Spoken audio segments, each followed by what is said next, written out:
Hello friends, welcome to study for civil services. मैं Tatsat Mishra EPFO में as an enforcement officer काम कर रहा हूँ। मेरा सिलेक्शन 2018 में हुआ था और उसी समय मैंने ये जॉब ज्वाइन की थी। प्रेजेंट में मेरी पोस्टिंग मुंबई में हूँ। आज मैं आपको इस जॉब के बारे में थोड़ा आइडिया देना चाहता हूँ, थोड़ा सा मोटिवेट करना चाहता हूँ ताकि आप अपनी पढ़ाई और विगर से करें और इस जॉब में सिलेक्शन लें।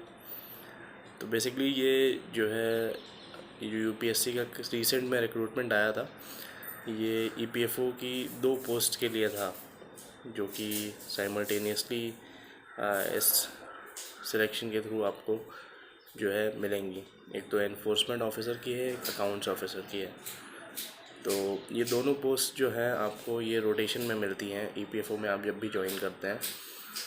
तो हम लोग जैसे जब ज्वाइन किए थे तो हमें first of all accounts officer की पोस्ट दी थी, जो कि बेसिकली एक डेस्क जॉब है, जिसमें आपका काम जो है most of all claims settlement का रहेगा। और जो मेंबर्स हैं उनका यूएएन, हमारा एक जो डेटाबेस होता है, नंबर होता है जिसके थ्रू आपका सारा सोशल सिक्योरिटी का अकाउंट लिंक होता है, उसका एक्टिवेशन का काम दिया जाता है। प्लस आपको जो डिफरेंट एम्प्लॉयर्स होते हैं उनको सेंसिटाइज करना होता है, उनको कन्विंस करना होता है कि वो डिजिटाइजेशन की तरफ मूव करें, सो दैट इंटरपर्सनल जो इंटरफेस रहता है गवर्नमेंट डिपार्टमेंट में, उसको कम से कम किया जा सके और सर्विस डिलीवरी को जो है इम्प्रूव किया जा सके। तो ये बेसिकली ये जॉब जो रहती है आपकी ऑफिशियल नॉर्मल ऑफिस टाइम्स में ही रहती है। आप तकरीबन ले लीजिए 9 to 6 ये कह लीजिए, और उसी समय पे ये जॉब, उसी समय पे आपको ये काम करना पड़ता है, रहना पड़ता है जो है। ठीक इसी तरह जो है दूसरी पोस्ट है एनफोर्समेंट ऑफिसर की, जिसमें कि आपको कंप्लायंस का वेरिफिकेशन करना पड़ता है। तो कंप्लायंस किस चीज़ का कंप्लायंस, जैसा कि आप लोग चूँकि तैयारी कर रहे हैं थोड़ा बहुत जानते होंगे, EPFO premier social security organisation है इंडिया का जो है। ये सोशल सिक्योरिटी प्रोवाइड करता है डिफरेंट मेंबर्स को जो भी वर्क कर रहे हैं इंडिया में। तो सोशल सिक्योरिटी से बेसिकली 3 चीज़ों का वास्ता है यहाँ पे। तो बेसिकली आपको फ़ंड, इसमें प्रोविडेंट फ़ंड की सुविधा मिलती है, एम्प्लॉयज़ पेंशन की सुविधा मिलती है, और जो है इंश्योरेंस की सुविधा मिलती है, जो कि मूल रूप से जो है लाइफ इंश्योरेंस के फॉर्म में रहती है। तो ये जब एनफोर्समेंट ऑफिसर आप ज्वाइन करते हैं, इसमें बनते हैं, तो आपको बेसिकली देखना रहता है कि जो भी कॉरपोरेट एंटिटीज़ हैं, छोटी से बड़ी प्राइवेट लिमिटेड कंपनीज़ हैं, पार्टनरशिप फर्म्स हैं, प्रोप्राइटरशिप फर्म्स हैं, उनके यहाँ जो भी लोग काम कर रहे हैं, क्या उनको एम्प्लॉयर प्रोविडेंट फंड के बेनिफिट्स दे रहा है या नहीं। तो इस चीज़ का कंप्लायंस आपको वेरीफाई करना रहता है। ये बड़ी इंटरेस्टिंग जॉब हो जाती है, क्योंकि इसमें आपको अकाउंट्स का नॉलेज होना चाहिए, आपको एक फेयर आइडिया होना चाहिए कि क्या सैलरी एक एम्प्लॉय को मिलती है। प्लस आपको डिफरेंट तरह के वर्कर्स होते हैं, जैसे कि लेबरर्स हो गए, आपके जो है वाइट कॉलर वर्कर्स हो गए, कुछ ब्लू कॉलर वर्कर्स हो गए।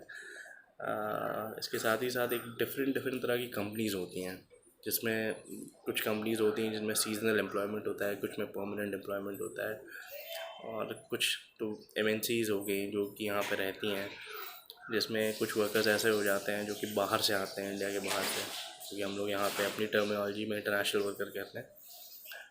उनका कंप्लायंस भी देखना रहता है। तो ये इंटरेस्टिंग रहता है काफ़ी जो है। जब आप एनफोर्समेंट ऑफिसर रहते हैं तब आपको कुछ और रोल्स भी कभी कभी दिए जाते हैं ऑफिस में, जैसे कि आपको लीगल का काम रहता है। तो लीगल बैकग्राउंड जिनका रहता है उनके लिए काफ़ी अप्रोप्रिएट ये जॉब रहती है। आपको बेसिकली केसेस को रिप्रेजेंट करना होता है, आपको एडवोकेट से अलाइन करना पड़ता है।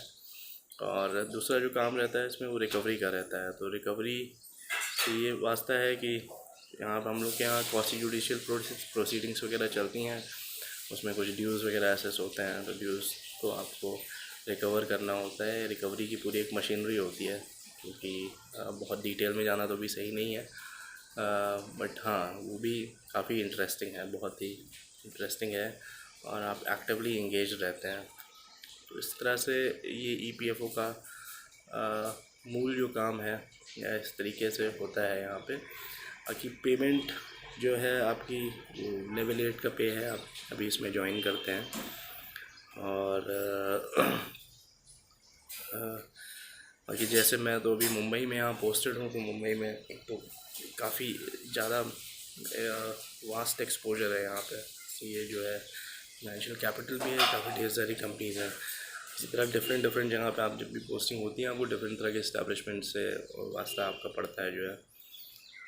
ये बेसिकली कुछ है ईपीएफओ के बारे में। तो मेरी ज्ञान सर से बात हो रही थी, उन्होंने बोला था कि आप जनरल एक रफ आइडिया इनको दे दीजिए किस तरीके से ये चीज़ें हैं।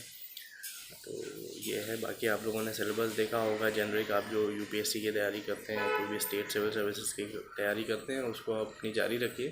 थोड़ा सा आप इंडस्ट्रियल रिलेशंस और ये आपका सोशल सिक्योरिटी एंड अकाउंट्स के बारे में ब्रीफ नॉलेज ले लीजिए। तो मेरे पास कुछ नोट्स हैं, वो मैं ज्ञान सर को शेयर कर दूँगा ताकि आप लोग को थोड़ी सी मदद मिले, थोड़ी सी सहायता मिले। बाकी आप मैं हूँ यहाँ पे कनेक्टेड हूँ, कोई भी क्वेरीज आपकी हों तो पोस्ट कर सकते हैं इस ग्रुप के थ्रू, स्टडी फॉर सर्विस के थ्रू। मैं कोशिश करूँगा आपको रीच करूँ, आपको बताऊँ और आपको मोटिवेट करूँ। ठीक है, thank you so much, all the best, good luck.